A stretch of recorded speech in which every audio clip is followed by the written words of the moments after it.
বাজান রে, মাত্র 1.5 বছরের বাচ্চাটা তো মার কোলেই ছিল। পানির মধ্যে যখন গাড়িটা পড়ে গেল গো, ওই বাচ্চাটা কেমন করছিল।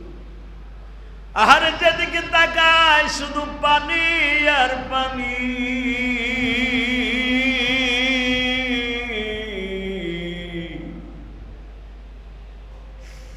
হয়তো বা ভাবতেছিল আজরাইল যখন ওর সামনে ছিল, আইনামা তাকুনু ইউদরিকুমুল মাউত ওয়ালাউ কুনতুম ফি বুরুজিন মুশাইয়্যিদা। বান্দারে, তোর সামনে যখন আমার আজরাইল যাবে, ইযা জাআ আজালুহুম লা ইস্তাখিরুনা সাআতান ওয়া লা ইস্তাকদিমুন। তোর সামনে যখন আমার আজরাইল যাবে, লা ইস্তাকদিমুন, 1 সেকেন্ড টাইম পাবি না। হয়তো ওই বাচ্চাটার সামনে যখন আজরাইল দাঁড়ায় রয়েছে, ওই বাচ্চাটার মা হয়তো কোলের থেকে ছাড়ে নাই, ভাবছে দেখি আমার জাদুটা বাঁচে কিনা। হয়তো জানলা ভাঙ্গা কেউ বাইর হইতে চাইলে তার কাপড়টাই না ধরছে, তুমি যাও আমারও লয়ে যাও, আর আমারে না নাও, আমার বাচ্চাটারে রিটার্ন লয়ে যাও। আহারে, মাও শেষ, দাদিও শেষ। ওই বাচ্চাটারে যখন ফায়ার সার্ভিসের ডুবারুর প্রশাসনের বাইরা কোলে কইরা তুলছে গো বাবা, মাটাকেও তুলছে, দেখে বাচ্চাটা মার কোলে ছিল বাবা। আহারে মা জনম দুঃখিনী মা,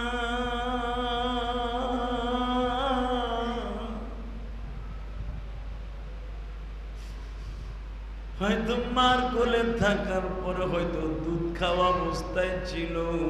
কারণ অত রাত্রে বাবা ড্রাইভার ঘুমাইয়া গেছে, গাড়ি চালাইতে যাইয়া তলে বোঝা গেল রাত 3টা হোক 2টায় তারা ফেনীর দিকে রওনা দিছে। জামের কারণে হয়তো সকাল হয়ে গেছে বাবা।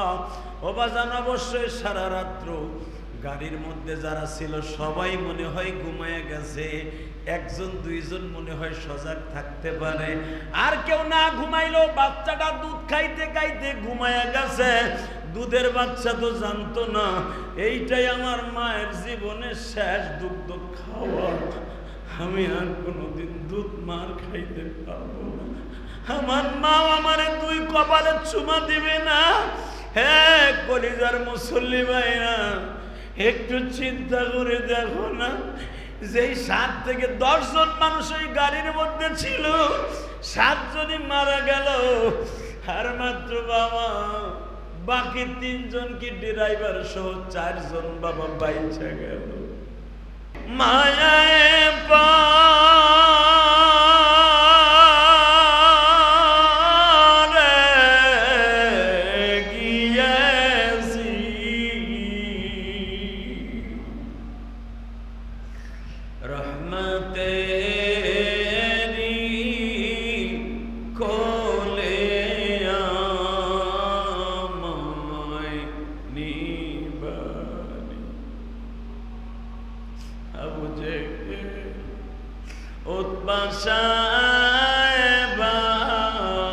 তোমায় ডাকে না, তোমার নবী গায়ে মারছে সিনে নাই। আমরা তো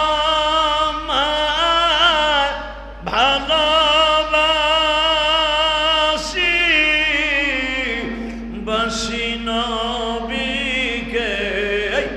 ডাক দেন না একবার।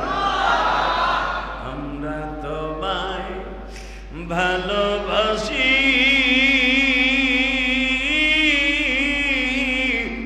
বাসি তোমার নবীকে, সারা দুনিয়া চইলাও গেলে ভুলবো না তোমার। এই কথাগুলো এই কবিতার আবেগ নিয়ে বলে আর চোখের পানি ফেলে। এই আপনারা মঈনুদ্দিন চিশতির নাম শুনছেন না? মঈনুদ্দিন চিশতি রহমাতুল্লাহ আলাইহি সে পারস্য দেশে যাইয়া তার ভাষায় কবিতাগুলা বলতেছে, চোখের পানিতে কাঁদতেছে, তার ভাষা বুঝছে। বনের পশু পাখি হারেনি তারা বুইজা মঈনুদ্দিন চিশতির সামনে দাঁড়ায় দাঁড়ায় কাঁদতেছে। আবু জেহেল চিনে নাই গো নবীকে, আমরা চিনি তোমার নবী জমিনে। হে মুসল্লি ভাইরা, আজকে 8ই আগস্টে তোমাদের সবার কাছে দাবি রাইখা যাই, ইলিয়াসুর রহমান জিহাদি দুনিয়ায় কয়দিন বাঁচবে জানি না, তবে আমার এই কথাগুলা সারা পৃথিবীতে ইউটিউবের মাধ্যমে থাইকা যাবে। হয়তো তোমাদের মুসল্লিদের হাজার হাজার মুসল্লির কথা দুনিয়ায় বেশি দিন থাকবে না, 1 মাস 2 মাস 6 মাস। আমাদের লেভেলের বক্তাগুলোর কথা যুগকে যুগ এই জমিনে থাকে বাবা। আল্লামা দেলোয়ার হোসেন সাঈদীর কথা আজ থেকে 2004 সালে ওয়াজ করছে, 90 দশকে ওয়াজ করছে, 88 সালে ওয়াজ করছে। এখনো পর্যন্ত দেখবা তুমি ইউটিউবে বলবা সাঈদী সাহেবের 88 সালের বয়ান, চট করে সেকেন্ডের মধ্যে ইউটিউবে চলে আসবে। কথা কর না কেন? তোফাজ্জল হোসেন ভৈরবী যদি আকীদাগতভাবে আমাদের সাথে ডিসটেন্স ছিল, জুবায়ের আহমদ আনসারী বাংলাদেশের তাফসীরের জগতের নক্ষত্র ছিল। আহারে আমার কলিজার টুকরা উস্তাদ মুফতি আমিনীও ছিল গো। আমি মুফতি আমিনের কাছে কিন্তু দর্শে বসে মুতাওয়াতির ভাবে পড়ি নাই, শুধু আমার জীবনে 1 ঘন্টা তার কাছে ক্লাস করছিলাম গৌহারডাঙ্গা মাদ্রাসায়। আমার মনে আছে বাবা, প্রত্যেকটা কথা মুক্তার মতো আমার অন্তরে রয়ে গেছে। আল্লাহর কুতুব মুফতি আমিনী বলছিল, ছাত্র ভাইরা রে, দুনিয়ার সব পড়ে থাকে, সময়টা কিন্তু পড়ে থাকে না। সময় কারো অপেক্ষা করে না। আপনি হাঁটলেও যাবে, শুয়ে থাকলেও যাবে, বাজার করলেও যাবে, দোকান করলেও যাবে, টাস খেলা করলেও যাবে, জুয়া খেললেও যাবে, মদ খাইলেও যাবে, বিড়ি খাইলেও যাবে, বইয়া বইয়া থাকলে তাও যাবে। সময় কারো জন্য অপেক্ষা করে না। ছাত্র ভাইরা সময়টা কাজে লাগাইও। আমার মাওলার টেলিফোনে রাত 3টার সময় উঠে কথা কইও। একদিন যদি আমার মাওলারে খুশি করতে পারো গো, 30,000 বছরের পলসুরাত 1 সেকেন্ডে পার হয়ে যাবা। গত জুমায় পলসুরাত লয়ে কথা বলছিলাম রে ভাই, দেখো 1 ফোঁটা চোখের পানি আসে কিনা।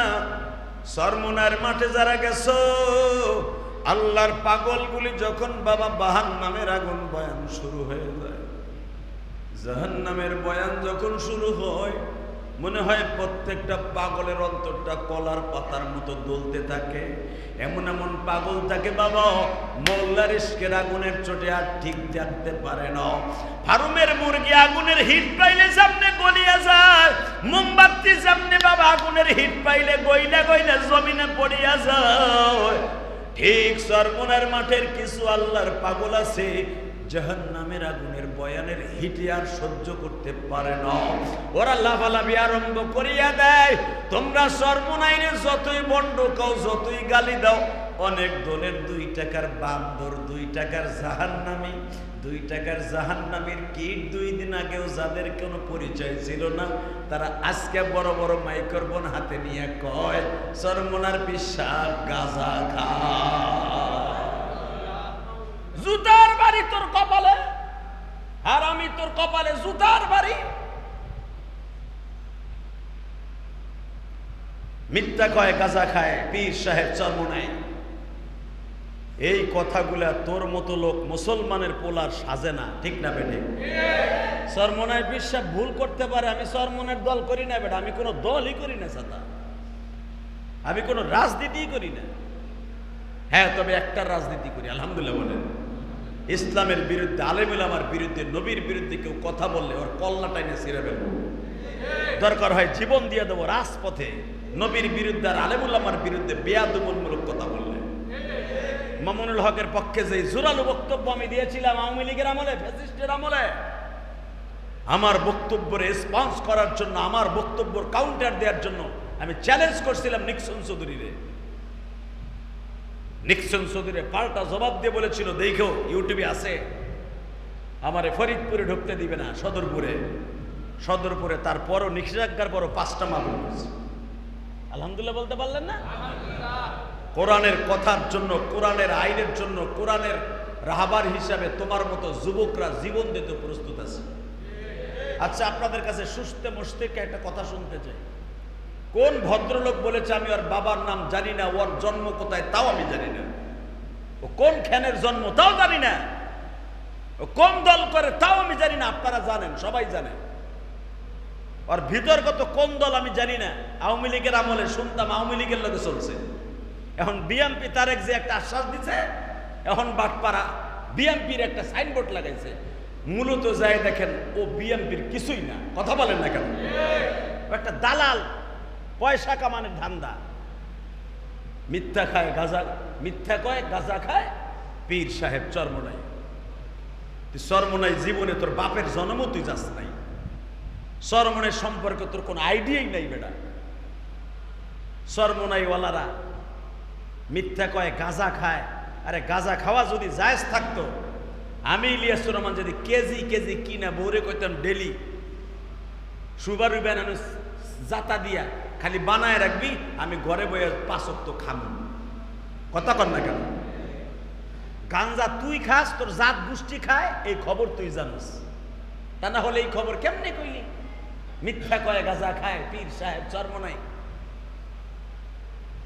আমি তারেক জিয়া সাহেবকে বলবো, আপনি খুব ভদ্র মানুষ, আপনি ভদ্র ফ্যামিলির ছেলে, আপনার বাবা আলেম উলামাকে অনেক ভালোবাসতেন, আপনারা আলেমকে অনেক ভালোবাসতেন। এই জন্য দেখবেন আল্লামা আজিজুল হক এক সময় লিয়াজও করতে যে আওয়ামী লীগের সাথে করে নাই, খালেদা জিয়ার সাথে করেছে। আপনি ভুলে যায়েন না তারেক সাহেব? আপনার মায়ের সাথে লিয়াজও করেছিল বাংলাদেশের বড় বড় নক্ষত্র যুগের শেখুল হাদিস আল্লামা আজিজুল হক, যার এক ডাকে মানিক মিয়া এভিনিউতে ওই জামানায় 2000, সেই 2000-এর শুরুতে আপনাদের জানা আছে কে 6 না 7-এ বাংলাদেশের লক্ষ লক্ষ 4-5 মনে হয় লক্ষ লক্ষ উলামায়ে কেরাম পুরা রাজপথকে কাঁপিয়ে দিয়েছিল। আপনি ভুলে যান, আল্লামা আজিজুল হক আপনার সাথে, আপনার মার সাথে লিয়াজু করেছিল। ভালোবাসে বিদেই এই সমস্ত গাঁজা খোররে লাত্তি মাইরা, উষ্টা মাইরা, ল্যাংটা কইরা রাস্তায় নামাইয়া কুত্তার মতো 2টা বাড়ি দেন, কোনোদিন আলেম উলামার সাথে বিয়াদবি করবে না। না হলে ও তো জাহান্নামে যাবেই, ওরে যারা প্রস্তাব দিবে ও জাহান্নামে যাবে। ওই যে ফজলুল হক ফজু আছে না, একটা ফজু আস্তা কাটটা শয়তানের মতো দেখা যায়। এই ফজু মার্কা, এই ফজু দেখছে 2 দিন পড়র কইরা দেখছে যে ভাইরাল হয়ে গেছে। এই বদমাইশটা দেখলো চরমনাইরে নিয়ে কথা কইলি তো ভাইরাল হয়ে যায়। বাংলাদেশে ভাইরাল হওয়ার জন্য সুন্দর একটা সিস্টেম আছে। আলেম উলামার নিয়ে একটা কথা কইলি, কন্টেন্ট বানাইলি দেখবেন আপনি ভাইরাল। আমার নিয়েও যদি কন্টেন্ট বানান, আমার নিয়ে একজন কন্টেন্ট বানাইছিল, আপনারা মনে আছে? সেই আমেরিকা লন্ডন বই আমার নিয়ে একটা কন্টেন্ট বানাইছিল, আর নামটা ভুলে গেছি গা, তানিশন আমার নিয়ে বানাইছিল সর্বপ্রথম কন্টেন্ট। ওর এখন নিস্তানাবত, ওর কোনো চিহ্নই নাই পৃথিবীতে। তাহলে বুঝালাম আল্লাহ পাকের শুকর, যারাই আলেম উলামাকে অপমান করবে এই জমিনে তাদের অপমান আল্লাহ সহ্য করতে পারবে না। আর বিচার হবে, আর বিচার হবে যদি চরমনার পীর সাহেবের সাথে মাপ না চায় এই বদমাইশটা, এই গাঞ্জা খোরটা, এই ইয়াবা খোরটা, এই বেয়াদবটা যদি মাপ না চায়, ও ছাত্র দলের যত বড় নেতা হোক, আওয়ামী লীগের যেরকম ভাবে ছাত্র যুবলীগ যেমনি করে মায়ের খাই, ওর বাপের জানাজা আসতে পারে নাই, টুমরু চরমনার পীর সাহেবকে যে গাঁজাখোর বলে গালি দিছে, আপনি লেখা রাখেন এই বাংলার জমিনে আপনি লেখেন সম্রাট ক্যাসিনো সম্রাট, কোটি কোটি টাকা বস্তা ভরে নিয়ে যেত মালয়েশিয়া, সিঙ্গাপুরে ক্যাসিনো সম্রাট, ক্যাসিনো যেখানে খেলতো, ক্যাসিনো মেরিনা শহরে, ওই জায়গা আমি দেখে আসছি। যে তারে টাকা সিঙ্গাপুর এয়ারপোর্ট থেকে আইনা দিত ডলার বস্তা বস্তা 10 পয়সা দানের বস্তা বইরা সম্রাটরে যেই মেরিনে শহরে যেখানে কেসুনিও খেলে ওই জায়গায় বস্তা ভরে টাকা দিয়ে আসতো, ওই জায়গা আমারে নিয়ে গেছে। হুজুর এইখানে আমাকে বান্দর সম্রাট এহেনে এবং বইয়া বইয়া বছরকে বছর কেসুনিও খেলতো। দেখে আসলাম আর ভাবলাম এখানে বিলিয়ন বিলিয়ন কোটি টাকার মালিক এখানে এসে কেসুনিও সব থইয়া বাংলাদেশে যার যার দেশে জায়গা এই অপদস্থ হয়ে গেছে, ধ্বংস হয়ে গেছে। তুইও ধ্বংস হয়ে যাবে। কত জোরে বলেন, তুইও ধ্বংস হয়ে যাবে। টুডু মরু, তুই ধ্বংস হয়ে যাবি। রাজনীতি রাজনীতি একটা জিনিস, আলেম ওলামার একটা জিনিস। আল্লাহ আমাদের হেদায়েত নসিব করুক। জোর কানা আমিন, আরো জোর কানা আমিন। তাকান আমার এইদিকে।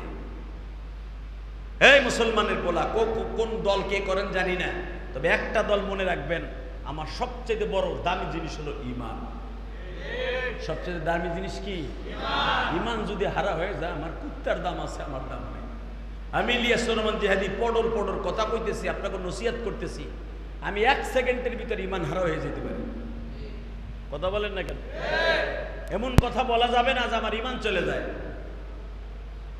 যেই ছেলেটা বলছে মিথ্যা কয় গাঁজা খায়, পীর সাহেব চর্ম নাই, ও যদি দলিল প্রকাশ না করে, ইন্না বাযা জান্নি ইসমুন, যে দলিল দিতে না পারে যে চর্ম না পীর সাহেব গাঁজা খায়, ও বেঈমান হয়ে যাবে।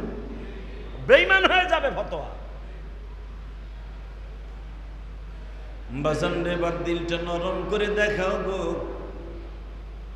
30,000 বছরের রাস্তা, পরশুরাত্রে যুবক, ওখানে দলের কোন নেতা থাকবে না, ওখানে তোমার জনম দুঃখিনী মা থাকবে না, বাবা থাকবে না। ইয়াউমা নাদউ কুল্লা উনাসিম বিইমামিহিম, তোমার সঙ্গে থাকবে একমাত্র একটাই প্রাণী, একটা মাত্র ভালোবাসার মানুষ, সে হলো তোমার ইমাম। কে কে? ইমাম কে? বিইমামিহিম।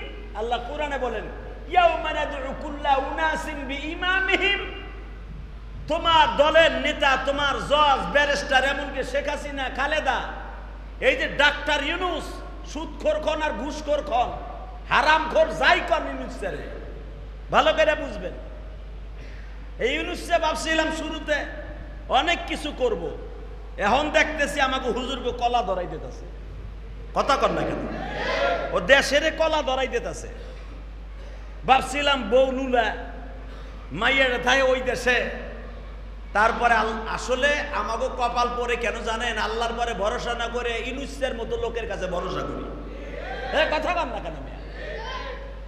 প্রশাসনটাও শেষ, বিচার বিভাগও শেখ হাসিনার চাইতে একবার অধপতন। যা করতেছে আমার মন কেন জানো বলে অতি তাড়াতাড়ি এই দেশে গৃহযুদ্ধ লাগে যায় কিনা আল্লাহই ভালো জানে। আল্লাহ আপনি হেফাজত করেন। জোর কানা আমিন। এই দোয়া করি না আমার ছোট্ট দেশ পৃথিবীর সব দেশের সামনে কালারিং হয়ে যাবে, এটা আমি চাই না। আবার ছোট্ট দেশ ইমান আমল নিয়ে ডাইল ভাত খাইয়া বাচ্চা কাচ্চারে নিয়ে কোন রকম বাঁচতে চাই, ঠিক না বেটি? সরকারি জব করি, কোম্পানির জব করি, আমি ইলিয়াস রহমান জিহাদি যাই কিছু করি। আপনারা তো আমার মতোই মানুষ, আমি তো আপনাদের মতোই মানুষ। আমরা বেশি কিছু চাই না। গাড়ি বাড়ি যা দেশে আল্লাহ দেশে, আপনারা যতটুকু দিচ্ছেন বা অথবা ভাড়া থাকেন, যেভাবে আছেন আলহামদুলিল্লাহ, কোন শুক্রিয়া কষ্ট পাই না। আজকে বাজারে গেছি, বিশ্বাস যদি করেন, হায় হায় রে, বাগুন আনছি 120 টাকা, 120 টাকা বাগুন। চাচা ইউনূস কিনা হের খাওয়ান তো হের কাছে কিনা খায় না, হেরে তো দেয় কত চান্দু আছে না, চান্দুরা দেয় কি বাজারে আহে। আমি ইলিয়াস রহমান জিহাদি বাজারে আহি, যদি আমার এই কথা আপনার কান পর্যন্ত যায়, আপনি তো আর শোনেন না আমি জানি, শেখ হাসিনাও আর শুনতো। শেখ হাসিনা দেন বইরা লুলা মানুষের মতো চেয়ারে বইয়া ওর পিএস আমারে কইছে, খালি কোন হুজুর কি কইল, কোন হুজুর আমারে বাস দিল, আমার বাপেরে বাস দিল, এইগুলো দেখে দেখে টুককে টুককে খালি ভিতরে ঢুকাইছে আর আয়না করে নিয়ে নিয়ে কারেন্টের বাম্বু দিছে। এই বিডি করছে এই কাম। মনে রাখবেন, যার আলেমুল আমার দোষ বিশ্রায় আল্লাহর ঘর সাক্ষী রেখে বললাম, কয়দিন আমি বাঁচবো, কয়দিন আমি বাহিরে থাকবো, কয়দিন আমি এই দুনিয়ায় থাকবো, কয়দিন বাংলাদেশে থাকবো আমি জানি না। তবে একটা কথা বলে দিয়া যাই, যারা আলেমুল আমার দোষ বিশ্রায়, আল্লাহ তার দোষ হাজার হাজার বাইর করে দিবে। যেই দোষ আপনি করছেন আর যার লগে করছেন ওই জানে। আপনি ভাবেনও নাই যে এটা ফেলাস হয়ে যাবে, ওইটাও ফেলাস হয়ে যাবে। শেখ হাসিনা কবে তাপসের সাথে কথা কইছে? হ্যাঁ, স্বাস্থ্য ভাই পোলা বাতিজা, এ তো ভুলেও কোনোদিন শেখ হাসিনা ভাবে নাই যে হে সিঙ্গাপুর যাবে। বাবু আমার একটা কাগজ বিপদে পড়ে গেছে, কয়ে দাও। শেখ হাসিনা কইতাছে আমি কমুক, আমার পিএসসি দিয়ে কয়, আমি কইলে একটা মান সম্মান প্যাস্টিজ না? ওপিডি তো ভাবেও নাই যে আমার তাপসের সেই সিঙ্গাপুরের কথা আজকে ভাইরাল হইব। কথা কর না কেন? আমার কথাও টেকিং হয় আমি জানি। হোক, সব আলেমুলামাকে একবার ওই লাল ঘরে ঘুরে আইছে, আমিও একবার ডিম থেরাপি নেই, এইটা আমি চাই। ওহেনটা বাইরেইলি ডিমান্ড বাড়ে, যেরকম আমি পিসকি রফিকুল ইসলাম মাদানি, ও আগে ওর বিজিটা ছিল হুদা 15,000 আর 5,000। আমাগো পিছে খালি সাইবুল আইবি মামুনের পিছে ঘুরছে, আর এখন ওর একটা শিডিউল পাইতে 2 বছর গোলা লাগে। হালাকে সে আমার ছাত্ররও ছাত্র, 2 বছর 2.5 বছর ঘুরাও, তাও প্রতিদিন 4টা 5টা, 1টায় যাবে না 10টায় যাবে না রাতে 2:30টায় যাবে, কোনো বাধা নাই। আপনারে আমার দরকার, তাহলে আমি যদি ওখানে ডিম খাইয়া আহি তাহলে তো আমার ডিম বাড়ব। কথা কর না কেন? যা আছে আরো 10 গুণ হইব আমার। মনে রাখবেন, চোর চোরটা বদমাশ, হিরুঞ্চি গাঞ্জাখোর, মদখোর, জুয়াখোর, হিরোইন খোর, এরা যদি জেলখানায় যায় অগ ডিমান্ড বাড়ে না, বাইরে বার পরে জুতার বাড়ি খায়। আর আলেমুলামা বাইরে বার পরে জুতার মালা না ফুলের মালা পায়। কথা কও না কেন? আমার বাংলাদেশ এমন একটা আইকনের দেশ, এমন একটা দেশ, এই দেশে ইসলামের কাছে আমরা দুর্বল। ওই ফ্যাসিস্টের মতো, ওই সৌদি আরবের মতো, কুয়েতের মতো, মালয়েশিয়ার মতো আমাদের দেশ না। আমাদের দেশটা হলো স্বজন প্রীতির দেশ, প্রেম প্রীতির দেশ। এক বাড়িওয়ালা বিপদে পড়ছে আর এক বাড়িওয়ালা ঝাঁপায় পড়ে, এক বাড়িওয়ালা বিপদে পড়ছে আর এক ভাই দৌড়ে হসপিটালে নেয়। পৃথিবীর কোনো দেশে পাবেন না আপনি বিপদে পড়লে পাশের ফ্ল্যাটের লোক ফুসি দিয়েও দেখবো না তুই আসর না গেছো। চ্যালেঞ্জ করে বললাম, কথা বলেন না কেন? এই যে রাস্তায় পরে মরে রয়েছে, বাজার লয়ে যাইতেছে, এমনিও দেখে না লোকটা কি অ্যাক্সিডেন্ট করে মরছে না কেউ ঘুষা দিয়া পার দিয়া মারছে, ওটাও দেখে না। বরং ওর থেকে আরো 10 হাত দূরে দিয়া ব্যাগ লইয়া বাসায় যায়। কথা কন না কেন? এই যে কয়েকদিন, এই গতকালকা ওমান প্রবাসী 7 জন একই ফ্যামিলির সদস্য, ছোট্ট একটা বাচ্চাকে দেখে আমি কাঁদছি। আমার রসুল যে বলছে 2 প্রকার মৃত্যু হলো শহীদি মৃত্যু, হুকমান শহীদ। ময়দানের শহীদ তো আলাদা ব্যাপার, ময়দানে যুদ্ধ করে। এক প্রকার শহীদ আছে, কেউ যদি পানিতে পড়িয়া দোমাইটকে মরে, বুঝেন নাই? পানিতে পড়িয়া দোমাইটকে হাট ফাইটে যদি মরে, দেখবেন ওর রক্ত বাইর হয়। কথা বল না কেন? দম বন্ধ হয়ে মরলে কান দিয়া, মুখ দিয়া, নাক দিয়া রক্ত বের হয়। কারণ কি? তার হার্ট লাংস ফাইটে যায়, রক্ত বের হয়। আবার আগুনে পুইরা যদি মরে, ওরও রক্ত বের হয়। বিশ্বনবী বলেন, জিহাদের ময়দানে যে রক্ত বের হয়, আগুনে পুইরাও রক্ত বের হয়, পানিতে পড়লেও রক্ত বের হয়। এই রক্তটা আমার আল্লাহর কাছে কবুল হয়ে যায়। ছোট্ট বাচ্চাটা, 1.5 বছরের বাচ্চাটা, হয়তো মনে হয় 2 বছরের বাচ্চাটা, হয়তো আর মার কোলেই ছিল। গাড়িটা যখন পল্টি খাইয়া 10 হাত পানির নিচে চলে গেছে, আপনাদের কাছে আমি প্রশ্ন করলাম, একটা মানুষের নিঃশ্বাসের রেঞ্জ, একটা মানুষের নিঃশ্বাসের সীমারেখা, একটা মানুষের রেঞ্জ, নিঃশ্বাসের লিমিটেশন থাকে 1 থেকে 1 মিনিট 15 সেকেন্ড। কথা বলেন না কেন? আর ডুবারুরা তো পাইপ লয়ে যায় আর 3 ঘন্টা 4 ঘন্টা থাকে। একটা মানুষের রেঞ্জ আমার তো থাকে মাত্র হুদা 55 সেকেন্ড। আমি পানির নিচে ডুব দিলে 55 সেকেন্ড পরে আমার উড়াইতে হইব, নাহলে আমার ওখানটা আজরাইল উঠাইব। আমার আজরাইলের লগে দেখা করতে হইব। 55 সেকেন্ডের জায়গায় 57 সেকেন্ড থাকতে পারবো। তাও কেমনে জানেন? কুতুমুতু দিয়া, মানে বডির মধ্যে যে এক্সট্রা কিছু বাতাস থাকে ওইটার আইনা হাত ঠিক করার জন্য। তাও 3-4 সেকেন্ড পারবো, 1 মিনিট পারবো কোন রকম। মনে রাখতে হবে, 1 মিনিট পরে যদি আমি থাকতে চাই, কেউ যদি আমার পাড়ায় ধরে, আমি মরে যাব। কথা বল না কেন? বাজান রে, মাত্র 1.5 বছরের বাচ্চাটা তো মার কোলেই ছিল। পানির মধ্যে যখন গাড়িটা পড়ে গেল গো, ওই বাচ্চাটা কেমন করছিল। আর যেদিকে তাকায় শুধু পানি আর পানি।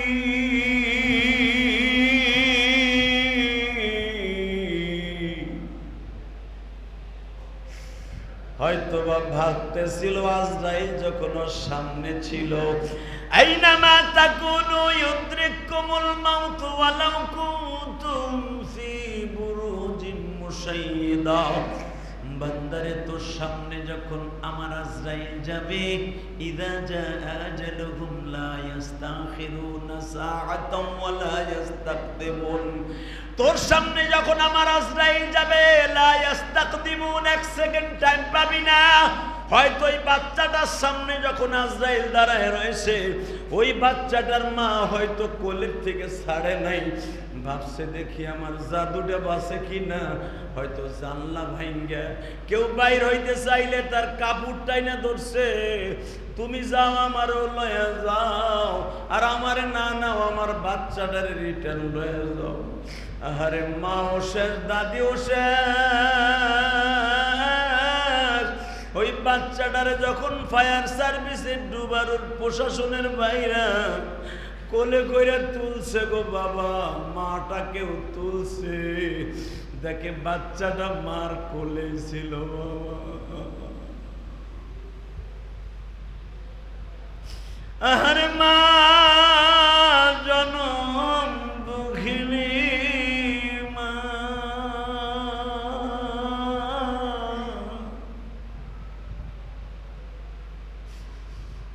হয়তো মার কোলে থাকার পরে হয়তো দুধ খাওয়া অবস্থায় ছিল। কারণ অত রাত্রে বাবা ড্রাইভার ঘুমাইয়া গেছে, গাড়ি চালাইতে যাইয়া তলে বোঝা গেল রাত ৩টা হোক ২টায় তারা ফেরির দিকে রওনা দিছে।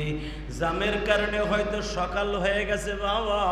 ও বাজান অবশ্যই সারা রাত্র গাড়ির মধ্যে যারা ছিল সবাই মনে হয় ঘুমাইয়া গেছে, একজন দুইজন মনে হয় সজাগ থাকতে পারে, আর কেউ না ঘুমাইলো বাচ্চাটা দুধ খাইতে খাইতে ঘুমাইয়া গেছে। দুধের বাচ্চা তো জানতো না এইটাই আমার মায়ের জীবনের শেষ দুগ্ধ খাওয়া, আমি আর কোনোদিন দুধ মার খাইতে পারবো না। আমার মা আমারে দুই কপালে চুমা দিবে না। হ্যাঁ কলিজার মুসল্লি ভাইরা, একটু চিন্তা করে দেখো না, যেই 7 থেকে 10 জন মানুষ ওই গাড়ির মধ্যে ছিল, 7 জনই মারা গেল, আর মাত্র বাবা বাকি 3 জন কি ড্রাইভার সহ 4 জন বাবা বাইচা গেল। যারা মারা গেছে যদি একজন জীবিত ফিরে আসে তাহলে বোঝা যাইতো মৃত্যুর আগে তাদের কত কষ্ট। হয়তো এই পানির মধ্যে কত আতাম বিদাম করছে আর ডাকতেছে মালিক, তুমি সারা বান্ধব না,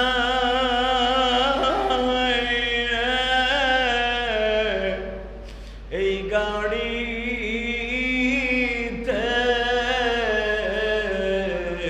বলেন না তুমি সারা বান্ধব নাই রে, বাঁচাবে কুদরতি হাতে বের করে দাও বাচ্চাকে। হয়তো মা বারবার বলছে আমার বাচ্চাটারে বাঁচাও বাঁচাও বাঁচাও, বলতে বলতে পানি খাইতে খাইতে বাবা মারা গেছে। আহারে জনম দুঃখিনী মা, কিয়ামতের মাঠেও বাবা আমার দিকে তাকাও, মা যেমন পানির মধ্যে বাচ্চাটা হাতছাড়া করে নাই। আহারে পলসুরাতের গোড়ায় যাইয়া দেখবা ওই কঠিন দিনে তোমার কোনো বান্ধব নাই, যে বোর লাগে ঘুষ খাও, চুরি করো, মাতবাড়ি করো, মানুষ খুন করে পয়সা কামাও, আলেম উলামারে গালি দাও, দলের নেতার কাছে ভালোবাসা পাওয়ার জন্য তুমি আলেম উলামারে গালি দাও। একবার কি ভাবছো একটা লোক পলসুরাতের গোড়ায় পাইবা না? মাত্র একটা লোকরে পলসুরাতের গোড়ায় বসা পাইবা, সে হলো আমার বিশ্ব নবী।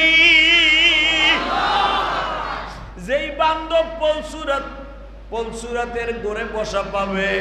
এক্সাম্পল দিলেই বুঝতে পারবা, ওই গাড়ির মধ্যে থেকে কোন রকম ভাবে যদি ওই বাচ্চা ওর এই মা রে কেউ টাইনা বাইর করতো, আধা ঘন্টা পরে তাদের হাত দিয়ে যখন টান দিত, ওই মহিলাটা বলতো, ভাই তোমার চাইতে বড় বান্ধব আমার এই দুনিয়ার কেউ নাই। ঠিক না বে ঠিক? নবী আমার বলে, আগুনের মধ্যে পড়লে যদি কোনো ফায়ার সার্ভিসের লোক তোরে আগুনের রুমের থেকে বাইর করে, তোর যেরকম লাগে, আহারে পলসুরাত নিচে হলো আগুন, উপরে সিলের চাইতে চিকন হলো ব্রিজটা, আহারে হীরার চাইতে ধার, পাও দেওয়ার সাথে কাইটা পড়ে যাবি। তুই কি জানোস? يوم يكون الناس كالفراش المبثوث وتكون الجبال كالعهن المنفوش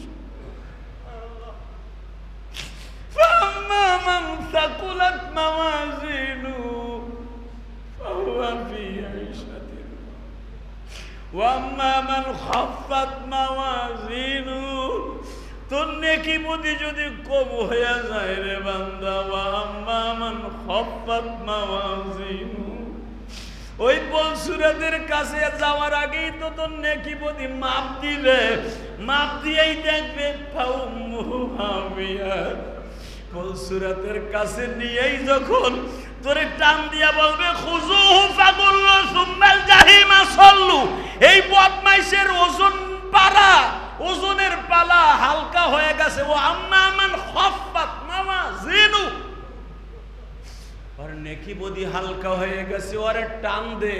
আমার নবী বলেন তালফা, আমার আল্লাহ বলেন তালফাহু উজুহাহুমুন নার, আল্লাহ জাহান্নামকে বলবে আগে ওর একটা থাবা দে, তালফাহু মানে উজুহাহুমুন নার, জাহান্নামে একটা থাবা দে। জাহান্নামে যখন থাবা দেবে গো ভাই, আমি কেমনে বর্ণনা করলে আপনারা বুঝবেন? কোরআনে বলে তালফা উজুহাহুমুন নার, উজুহ মানে চেহারা, নার মানে আগুন, তালফা মানে থাবা। যখন জাহান্নামের আগুনে তোমার আমারে প্রথম থাবা মারবে, বুকে মারবে না, কপালে মারবে না, পিঠে মারবে না, প্রথম মারবে মুখের উপরে। মুখের উপরে মারার সাথে যেন তুই চোখে মুখে কিচ্ছু না দেখতে পারোস। একটা লোকরে কাবু করার জন্য তার নাকে আর চোখে ঘুষি দিলেই যথেষ্ট। কথা কান না গা? এই মিয়া, সে যত বড় পাহাড়ান হোক, এক মুষ্টি বালু যদি কারো চোখে মাইরা দেওয়া যায়, ওর বাহাদুরি শেষ। কথা কান না কেন? আমার আল্লাহ এই জন্য কোরআনে বলে তালফাহু উজুহাহুমুন নার, জাহান্নামের আগুন দিয়ে প্রথম আর মুখের উপরে থাবা দে, আর চোখটারে গালায় দে মোমের মতো, আর নাকটা গালায় দে যেন সামনে আর কিছু দেখতে না পারে। বাজান যখনই চোখ আর নাকের গোশত গুলা জড়িয়ে যাবে, তোমার নাকে শুধু হাড্ডি থাকবে, চোখে শুধু হাড্ডি থাকবে, কিচ্ছু থাকবে না। তখন আমার নবী কান্দে আর কয়, জিবরাইল রে, ওই দৃশ্যটা কোন নবীর উম্মতরে করবে? জিবরাইল কইতে চায় না, গরিমসি করে বাবা। জিবরাইল গরিমসি করে, কারণ এই কথাটা বললেই নবী চিৎকার দিয়ে বেহুশ হয়ে পড়ে যাবে। নবী বলে, জিবরাইল এইভাবে যে জাহান্নামে থাবা মারবে, এই উম্মত গুলা কোন নবীর উম্মত হবে? সাথে সাথে জিবরাইল বলে, হুজুর এটা থাক, এই অপশন থাক, মরার পরে দেখতে পারবেন না। রে জিবরাইল, এই জাহান্নামের দরজায় পলসুরাতের গোড়ায় দাঁড়ায় এই কও, এই পলসুরাতের কোন উম্মতরে আগুনে থাবা মারবে? হাবিয়া, ফাউম্মুহু হাবিয়া। এই হাবিয়া জাহান্নামে কারে থাবা মারবে তাই কও। জিবরাইল কে হুজুর থাক। আরে ক, তোরে এত সময় আসন বাসন কইছি, এখন ক ক। আমার উম্মতের চাইতে তুই জিবরাইলের দাম আমার কাছে বেশি না? আল্লাহু আকবার জোরে বল। এই আমার উম্মতের চাইতে তোর কাছে তোর দাম বেশি না? কোন পুলিশ যদি কোন মায়ের সামনে বাবার সামনে আসামি ধরে, পুলিশ যদি বার্জিডিং করে, তখন মা বলতে বাধ্য হয়, এই তুইও মায়ের সন্তান, তুই বেশি বার্জিডিং করিস না, তুইও মায়ের সন্তান, তুই আমার জাদুরে আমার কোলে নিয়ে যাবি, তোর বিচার আল্লাহ করবে। তখন আপনি থেকে তুই হয়ে যায়। কথা ঠিক না বেঠিক? সেন্টিমেন্ট যখন সে লস হয়ে যায়। আমার নবীও বলে ফেললেন, এ জিবরাইল বল, হবিয়া জাহান্নামে কোন উম্মতরা থাবা মারবে। এখন আমি দেখব কার চোখে পানি। যদি জাহান্নামের আগুন হারাম করতে চাও, কে গুনাহগার কে বেগুনাহগার আমি জানি না। আর মাত্র 2টা মিনিট কথা বলবো।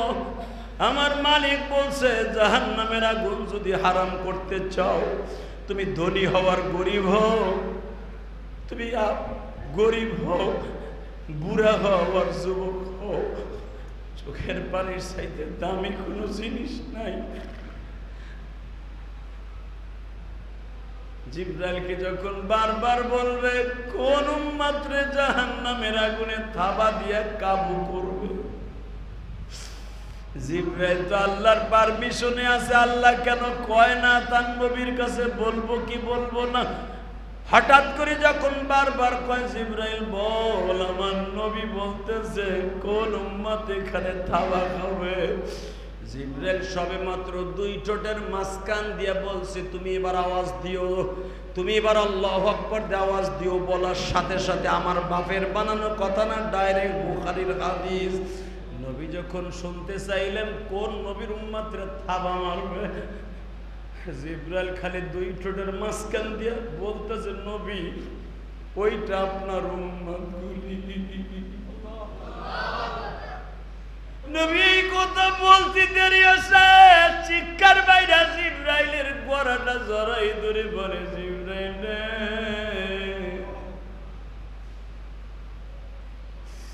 উম্মত আমার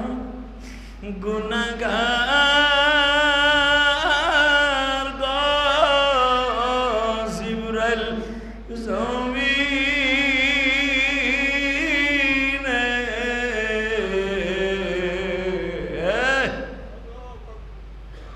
যুবক, যেই বান্ধব জিবরাইলের সামনে জাহান্নামের দরজার সামনে পলসুরাতের সিঁড়ির গোড়ায় ধরে কান্দে, আর তুমি বইয়া বইয়া আর একদিক তাকাও। তুমিও নীরবে চোখটা বন্ধ করে মনে করো এখন পলসুরাতের গোড়ায় দাঁড়ায় আছো, দুনিয়ার বাড়ি গাড়ি সব বাদ, এটা ইলিয়াস রহমান জিহাদির মসজিদ বাদ। তুমি মনে মনে বাবা আমি পলসুরাতের গোড়ায় দাঁড়াই রয়েছি, ওই দৃশ্যটা আমার সামনে হইতেছে, নবী জিবরাইলের সাথে কথা কইতেছে উম্মত আমার গুনাহগার গো জমিনে।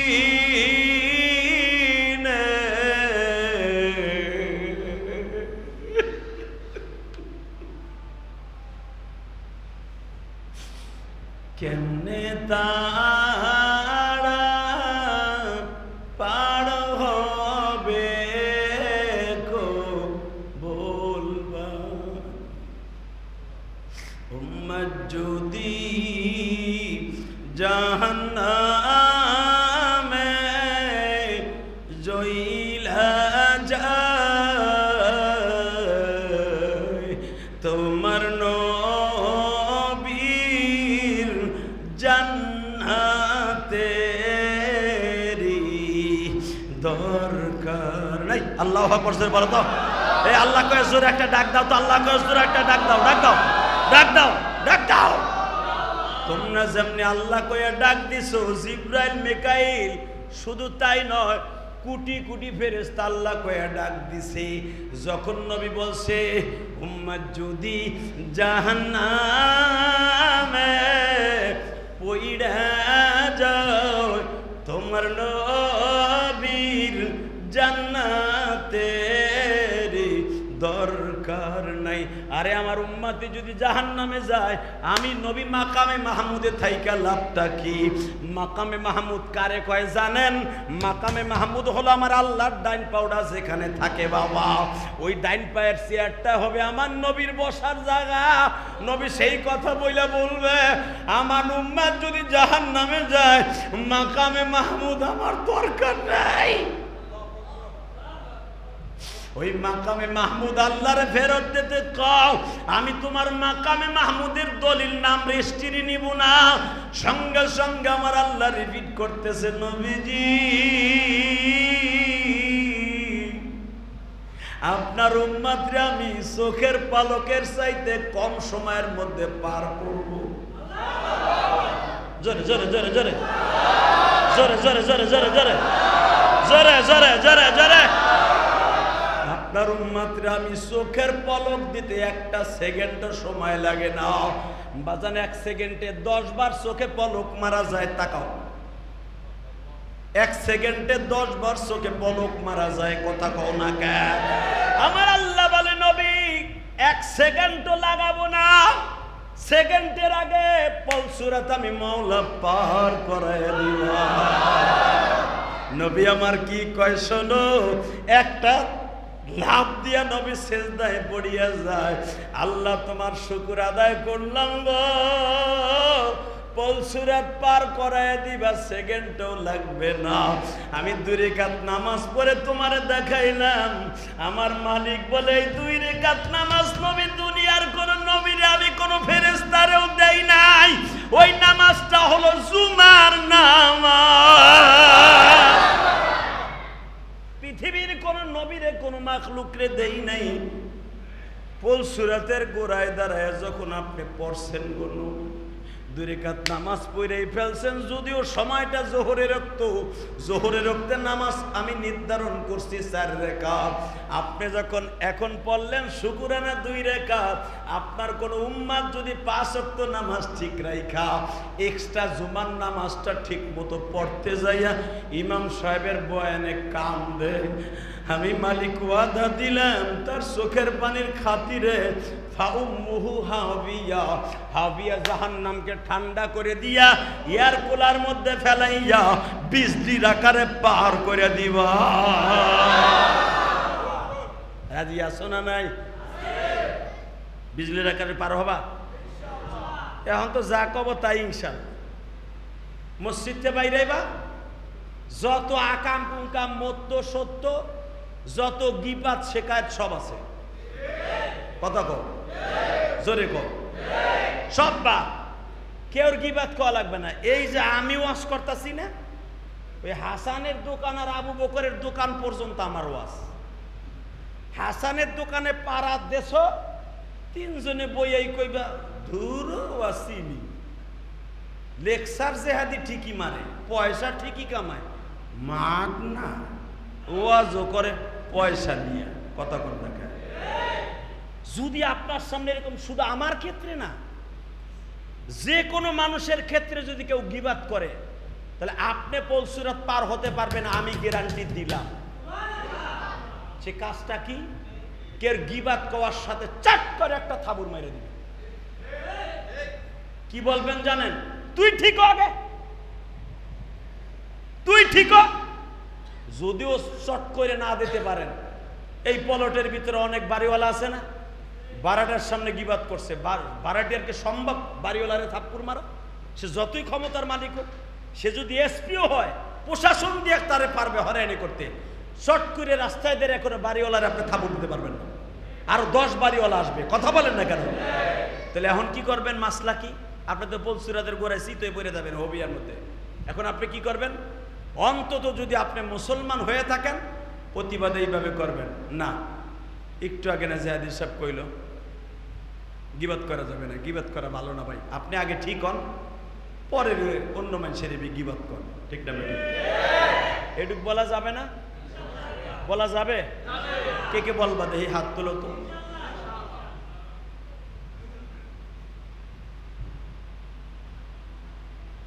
না বলবেন তো? তাহলে আমার কাছে এখন দলিল নেন। আল গীবাতু আশাদ্দু মিনাজ জিনা। বলেন, হাদিসটা পড়েন। আল গীবাতু, আবার আল গীবাতু আশাদ্দু মিনাজ জিনা। আল গীবাত, গীবাত তো বুঝেন, পরনিন্দা। গীবাত মানে কি? আশাদ্দু এইটা বুঝবেন না। আশাদ্দু মানে সবচাইতে শক্ত, পাহাড়ের চাইতে, লোহার চাইতে, জাহান্নামের চাইতে, জান্নাতের চাইতে সবচাইতে শক্ত যদি বস্তু কোনো জিনিস থাকে, সেটা হলো আসাধ্য। সেটা কি? বড় শক্ত। মিনাজ জিনা, জিনার চাইতেও বড় গুনাহ গীবাতের গুনাহ। এটাকে আমি কইছি না বিশ্বনবী কইছে?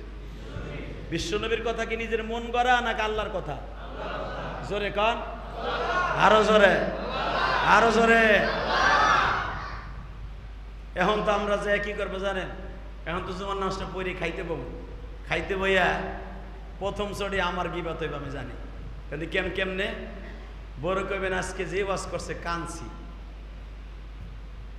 বউকে কানছো হইছে কত ওয়াজ শুনলা, আবার একটু পরে দেখবা তোমার গার্লফ্রেন্ডে বয়ফ্রেন্ডে ফোন দিলে আবার কুতকুত করে সাও, কথা বলবে কেন?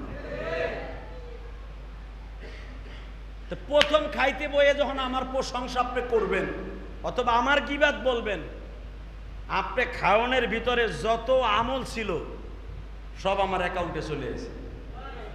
সুবহানাল্লাহ বলেন না? এই যে আমার কথায় আপনারা কান দেন, হাসেন, টাকা দেন, এই যে 2 তলার প্রায় 50,000 টাকার উপরে গেট হয়ে গেছে, আলহামদুলিল্লাহ বলেন। ইলিয়াসুর রহমান জেহাদির জীবনে কোনো ফেল বলতে শব্দ নাই। আর আমার জীবনে যত সম্পদ আল্লাহ আমারে করাইছে, আমি 1 টাকার সম্পদ আমি বিক্রি করি নাই, আলহামদুলিল্লাহ বলেন না?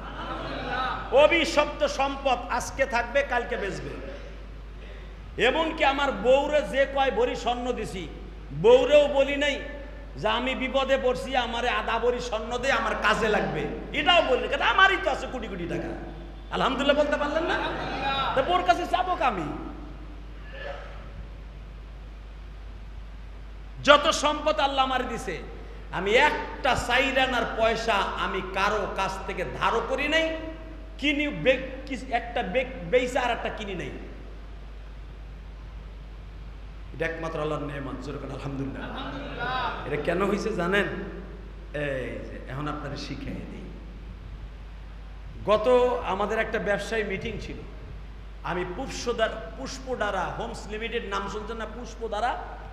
পুষ্পধারা কিন্তু আমি একজন ডাইরেক্টর, আজকে বলে দিলাম, এতদিন জানতেন না। পুষ্পধারা হোমস লিমিটেড পদ্মার দিকে যখন আপনি যাবেন, বামাতে ডাইনাতে 7,500 বিঘা জায়গা আমরা দলিল করছি এই সপ্তাহে, আলহামদুলিল্লাহ বলেন। এই পুষ্পধারা 100 জন ডাইরেক্টরের ভিতরে আমি একজন, খবর লয়ে যান। এবং এটার গ্যারান্টেড আমার বড় ছেলে মাসুম বিল্লাহ।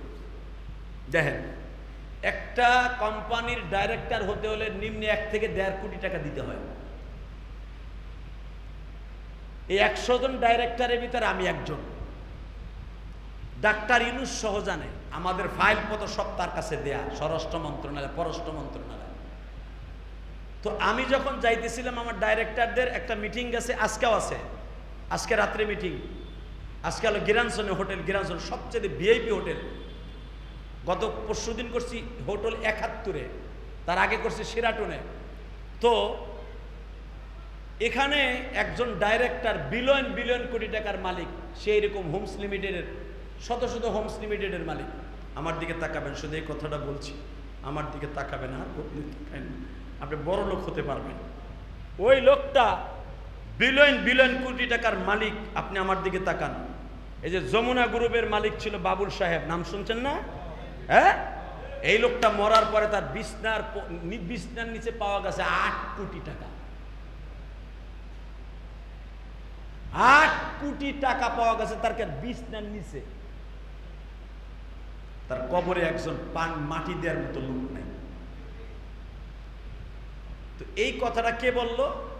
আমাদের এক ডাইরেক্টর, সে আমাদের সবার হেড আমিনুল সাহেব। উনি বলতেছে, এখানে জেহাদি সাহেব আছে আমার সামনে বসা, তার সামনে কথা বলতে আমার ভয় লাগে, সে যে বাঘের মতো গর্জায়, আমি তার ওয়াজ শুনি, আমার ওয়াইফ শোনে। শোনেন, আজকে আমরা যে এই পুষ্পধারা, বিটিএম যা কিছু করছি, ওয়ার্ল্ডিন সং, এবং এই যে মালিবাগের ভিতরে এতগুলা 30 টাকা 40 টাকা বিল্ডিং আমাদের কোম্পানি পুষ্পধারায় করলাম, আমরা মনে রাখতে হবে এই সব কিছু ফেলাইয়া একদিন চলে যেতে হবে। তখন যমুনা গ্রুপের চেয়ারম্যানের কথা আসলো। আমি শুধু আপনাদের খেদমতে এই কথাটা কেউ বলছি, আমি ডাইরেক্টর হয়েছে এই জন্য নয়, আমাদের মাসে 2 বার ট্যুর হবে। আমরা যারা আসি মাসে 2-3 বার করে ট্যুর হবে, মানে সারা পৃথিবীতে ঘুরতে হবে, আমাদের এটা নিয়ম, ব্যবসা সুন্নাত তরিকায়।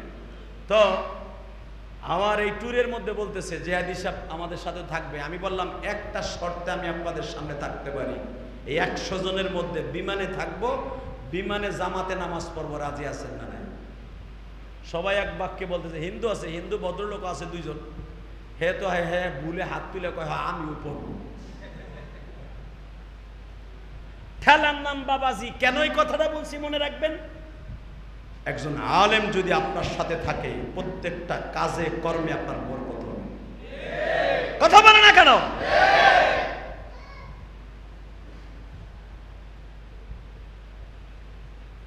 সদা সর্বদাই আলেমের বদনাম না কয়ে, আলেম ওলামার মিথ্যা কয়ে, গাঁজা খায়, পীর সাহেব সরমনাই কলে না কইয়া, পীর সাহেব সরমনাই লুঙ্গি পরা সরমনাই পাও ধরে মাপ চাইয়া নিস, তোর বংশ ভালো থাকবে, তোর ছেলে মেয়ে ভালো থাকবে, তোর মা বাবা ভালো থাকবে। আর যদি মাপ না চাস, তুই জহরে করে গাড়ি অ্যাক্সিডেন্টে মরবি, নাহলে যে কোনো মানুষের হাতে আতাতার হাতে তুই খুন হবি।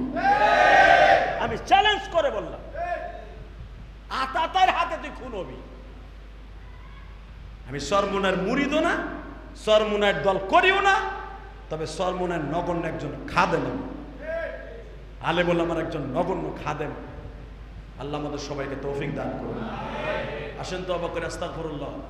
ربنا ظلمنا أنفسنا وإن لم تغفر لنا وترحمنا لنكونن من الخاسرين. اللهم اغفر لنا ولوالدينا رب ارحمهما كما ربياني صغيرا. নিজের হাতে মদের তুমি বানায়া কোনদিন লাথি মেরে ফেইল। আবু জেগে কাফির মারছে নবীরে, তার পরে খাওয়াইছ তুমি তাহার। আমরা গুনাহগার, গালি যদি দেয় নবীকে, ওর কলিজা ছিঁড়ে ফেলবো জমিনে। আল্লাহ তুমি না কইছো মান সাব্বা নাবিয়ান ফাকতুলু, যারা আমার নবীরে গালি দিবে ওদেরকে জায়গায় মাইরা ফেলবি, যারা আলেম ওলামারে গালি দিবে ওদেরকে জায়গায় মার্ডার করবি। দাও মালিক কোনদিন আলেমরে গালি দেই নাই, কোনদিন তোমার নবীরে গালি দেই নাই। ভুল বলশত হয়তো অনেক সময় নামাজটা কাজা হয়ে যায়, অনেক সময় ভুলবশত সুদ ঘুষের মধ্যে জড়ায় পড়ি। আমি জানি তোমার নাম রহমান, তুমি মাফ করে দিবা। বড় আশায় হাত তুলছি, বহু দূর দূরান্ত থেকে আমার ভাইরা নামাজ পড়তে আসে, কত দোকানদার দোকানের কাজ ফেলাইতে আসে, সে মেরপুর থেকে আসে, নবাবগঞ্জ থেকে অনেক বড় একটা আলেম আসছে রায়হান, ওর সাথে আরো অনেক বন্ধু বান্ধব আসছে গো। সেই নবাবগঞ্জ সেখান থেকে বেরোয় 50 কিলোমিটার দূর, সেই বান্দুরের একবার ওই মাথায়। এরপরেই মানিকগঞ্জ। এত দূর থেকে যারা আসতে পারে এদেরকে কি তুমি কুদরতি হাতে মাফ করে দিতে পারো না? আল্লাহ সেই মিরপুর থেকে পাগলের মতো প্রতিটা জুমায় ছুটে আসে, কালীগঞ্জ থেকে আসে, হাসনাবাদ থেকে আসে, মালিক রাজেন্দ্রপুরের থেকে আসে। হয়তো এলাকার মহল্লার অনেক ভাইরা তাদেরকে সুযোগ করে দেয়, তারা অন্য মসজিদে যায়। সে এই মসজিদে না আসলেই বালা দূরের লোক চান্স পাইব। আমার একটাই থিওরি, এই কাছে পাশের মসজিদের লোক যেন কম আসে, বাহিরের লোক যেন আমার মসজিদে বেশি আসে। অনেকেই বলবে আমাদের বাড়ির পাশে মসজিদ, আমরা কেন যাব না? মনে রাখতে হবে, বাড়ির পাশের মানুষ কোনোদিন হজ তাড়াতাড়ি পায় না। বাড়ির পাশের মানুষের নিয়াত সহি নাই, ওরা আসতে পারে না। বাহিরের লোকগুলো পাগলের মতো ছুটে আসে, কারণ এদের প্রতিটা কদমে কদমে 10 করে নেকি হয়ে যায়। আমার মসজিদের আশেপাশে যত বাড়ি আছে তারা যেন দূরে দূরে নামাজ পড়তে যায়, আমি এটা চাই। কারণ তারা দূরে গেলে কদমে কদমে সওয়াব হবে, এই নিয়ত করে যাক আমি দোয়া করি। আল্লাহ, আর যদি মনের মধ্যে শয়তানি থাকে, কেবের থাকে, অহংকার থাকে, জেহাদে মসজিদ করছে, ও আমাকে বাড়িওয়ালাকে বকে, ওর মসজিদে কেন যাব? আসলে মসজিদ আমার নয়, মসজিদ তোমার, তুমি আমার অন্তর্যামী। এই কথাগুলি যারা মনে করিয়া আমার এই কষ্টের মসজিদে আসবে না, আল্লাহ তাদেরকে চিরদিনের জন্য এই মসজিদ থেকে তুমি দূরে রাখবা। আমি হজে যাইয়াও দোয়া করি, উমরায় যাইয়াও কাবা ঘর ধরে দোয়া করি, আমার মসজিদের মুসল্লি যারা নামাজ পড়ে তাদের নামাজকে কবুল করে নিবা। আল্লাহ মসজিদকে যারা ভালোবাসে তুমি তাদেরকে ভালোবাসবা। কারণ এই মসজিদ করতে যাইয়া আমি তোমার কসম করে বলতে পারি, অন্তত একটা হারাম টাকা মসজিদে লাগানোর চেষ্টা করিনি। ভুলবত যদি লাইগা থাকে তুমি আমার শুধরাই দিও, ওই টাকাটা আমি অন্যভাবে অন্য জায়গায় দান করে দিব। কারণ হারাম টাকায় মসজিদ হয় না, কোনো সুদ ঘুষের টাকায় মসজিদ হইলেও বরকত হয় না। এই জন্যই আমার ভাইরা যে দোকান থেকে আসে প্রত্যেকের দানগুলো কবুল করে নিও। আর একটা দরখাস্ত দেই গো মালিক, আমার এতিমখানা মাদ্রাসা কত গরিব ছাত্ররা আছে। এই যে পরীক্ষা 9 তারিখ থেকে, কালকা থেকে পরীক্ষা শুরু, যেই ছেলেগুলার মা নাই, কারো বাবা নাই, বাবা অসুস্থ, গরিব মানুষ, সবাই বাড়িতে যায়, ও তো বাড়িতে যাইতে পারে না। আমার ছেলে মেয়েরা যারা লেখাপড়া করে, অনেক মুসল্লির লেখাপড়া করে, পরীক্ষা শেষ হওয়ার আগে, দৌড়ানোর আগে বেডিংটা বান্ধা গো, কখন বাড়িতে যাবে? কওমি মাদ্রাসায় এমন এমন ছেলে আছে বেডিংটা বাঁধে না, বেডিংটা মাথায় দিয়া ঘুমায়। আর এক ভাই জিগায় বাইতে যাবি না, ও কান্দে আর কয় আমার মাও নাই, বাবাও নাই, আমার আপন বলতে কেউ নাই, আমি কার কাছে যাব?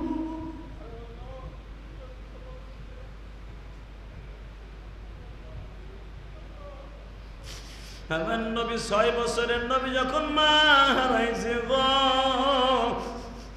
হুজুরের স্বাস্থ্য বাইরে বলে আপনি কি মেলায় যাবেন না? কাবায় মেলা মিলছে, আপনি যাবেন না? মুহররমের 10 তারিখ হজের মৌসুম। নবী আমার কান্দে আর কয় আমার তো মা নাই, আমি কার সাথে যাব? আমার তো বাবা নাই, আমি কার সাথে যাব গো?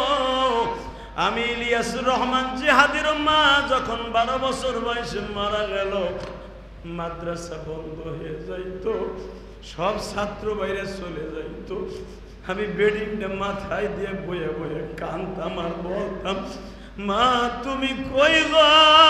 মা বাড়িতে যাইয়া সৎ মায়েরে পাবো, মা ইলিয়াস কার কাছে যাইয়া বুকের মধ্যে দাঁড়াইব?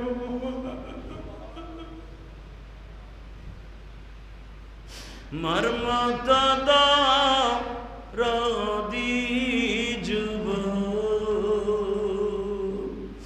মর্মত রদি যুব, এই জমিনে না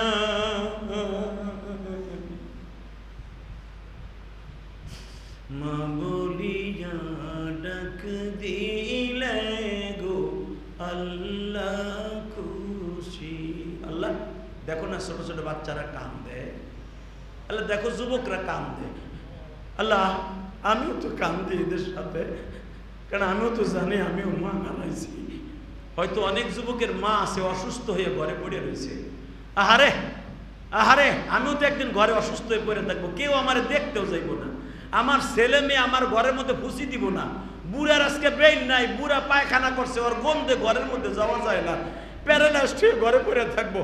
হালাকে এই বাড়িটা করতে আমার জীবনটা বাইরে গেছে, চাকরি করছি, সরকারি কত বকা খাইছি, বড় বড় অফিসারদের বকা খাইছি, তবু ঘরটারে ঠিক রাখছি, বিবি ঠিক রাখছি, আজকে সেই ঘরে অসুস্থ হয়ে পড়ে রয়েছি, ছেলে মেয়ে আমার ঘরে একবার দেখতেও চায় না। আল্লাহ যেই নসিব যাদের হয়ে গেছে, ছেলে মেয়ে বউ বাচ্চা নিয়ে আনন্দ করে, বাবারে একবারও দেখতে আসে না, আল্লাহ নসিব হওয়ার আগে তুমি কবরে নিয়ে যাবে। আল্লাহ যারা এখানে দান করে তাদের দানগুলো কবুল করে নিবা। খাস করে আবু বকর, ছেলেটা এতিম, ওর মাও নাই বাপও নাই। আল্লাহ ও কেসি গেটের অর্ধেক দিছে, যেভাবে দিক। আর একটা ভাই ওই যে ডাইন পাশে বয়ে রয়েছে, আমার হাতের মধ্যে একাই 20,000 টাকা দিছে। আল্লাহ তুমি তো জানো দান সবাই করতে পারে না, টাকা অনেক আছে, আমার চাইতে বড় বড় টাকার মালিক এই মহল্লায় আছে। আমারে কেউ একটা ডাক দিয়ে কয় না 10,000 টাকা আপনার মসজিদে দিলাম, 5,000 টাকা মসজিদে দিলাম। হালাকে মসজিদের নামাজও পড়ে, মসজিদের পানিও তার মিস্ত্রিরা ব্যয় করে, পায়খানাও করে তার মিস্ত্রিরা। আল্লাহ এটা তোমার ঘর, একটা কথা বলি, তুমি আমাদেরকে মাফ করে দিও। আল্লাহ তুমি আমাদেরকে মাফ করে দিও, মসজিদের হক আদায় করার তৌফিক দিয়ে দিও। তুমি না কইছো মসজিদের হক যদি বাড়িওয়ালার বাড়ির পাশে ভাড়াটিয়া হোক আর বাড়িওয়ালা হোক, মসজিদের হক আদায় না করলে কিয়ামতের মাঠে চোখ দুইটা আল্লাহ তুমি উঠাই দিবা, জাহান্নামের সারাশি দিয়ে তুমি নষ্ট করে দিবা। আল্লাহ মসজিদের হক আদায় করার তৌফিক দিয়ে দিবা। দান করতে না পারি আর একজনকে বইলা কইয়া হইল মসজিদে দান করাবার তৌফিক দান করবা। আল্লাহ আমার মাদ্রাসা বন্ধ হবে পরীক্ষার পরে, অনেক এতিম ছেলে আছে, এদের চাউলের অভাব, খাবারের অভাব, পাঙ্গাস মাছ খাইতে খাইতে, ডাইল খাইতে খাইতে এদের কত কষ্ট হয়। পুরা মাসের মধ্যে এমন এমন সময় হয়, এখন আমার মাহবিল নাই, ইনকাম সোর্স কম, এমনও সময় হয় পাঙ্গাস মাছ খাইতে খাইতে ওরা খাইতে চায় না। তবে দেখি গত কয়েকদিন আগে আল্লাহর এক বান্দা কয়েক কেজি পোলট্রি মুরগি কিনে দিয়ে গেছে। কি বলে গেছে, আল্লাহ এই টাকার ওসিলায়, এই মুরগির ওসিলায় যেন আমার বাবা মাকে কবরের খাবারের ব্যবস্থা হয়ে যায়। আল্লাহ আমার ওই ভাইয়ের মা বাবার কবরটা জান্নাতের বাগান বানায় দিও। আল্লাহ এরা নিষ্পাপ, এদেরকে যারা চাউল দিয়া, টাকা দিয়া, পয়সা দিয়া, শ্রম দিয়া, অন্তত কথা দিয়া, অথবা এই ছোট্ট ছোট বাচ্চাদেরকে বুকের মধ্যে নিয়ে আদর করে, তাদেরকে তুমিও আদর করবে। কওমি মাদ্রাসাগুলো কবুল করে নিবা, কওমি মাদ্রাসাগুলো কবুল করবা। তোমার নবী যখন রাস্তা দিয়ে হাঁটতো, সবাই বুকের মধ্যে নিয়ে কইতো, বাবা তোমার বাবা নাই না, তোমার মা নাই না, তুমি কি খাইবা কও। নবী আবার বলতো, আমি কিচ্ছু চাই না, আমার আব্বার একটু আইনা দাও, আমার আব্বারে আইনা দাও, আমার মারে আইনা দাও। আল্লাহ এতিম বাচ্চাগুলোকে যারা আদর করে তুমি তাদেরকে আদর করবা। অনেক দোকানদার আছে, দোকানদারের সামনে গেলে তারা একটা প্যাকেট চিপস দেয়, টাকা দেয়, পয়সা দেয়। আল্লাহ যারাই এতিমদেরকে আদর করে তাদেরকে আপনি কবুল করে নেবেন। আলেম ওলামাকে যারা সম্মান করে তাদের সম্মান বাড়ায় দেবেন। আল্লাহ পৃথিবীর যে প্রান্তেই যাই, সফরে চলে যাব, পৃথিবীর যে প্রান্তেই যাব, তুমি আমাদের সহি সালামতে কবুল করে নিবা। সাল্লাল্লাহু তাআলা আলা খায়রি খালকিহি মুহাম্মাদুর রাসূলুল্লাহ সাল্লাল্লাহু আলাইহি ওয়া সাল্লাম।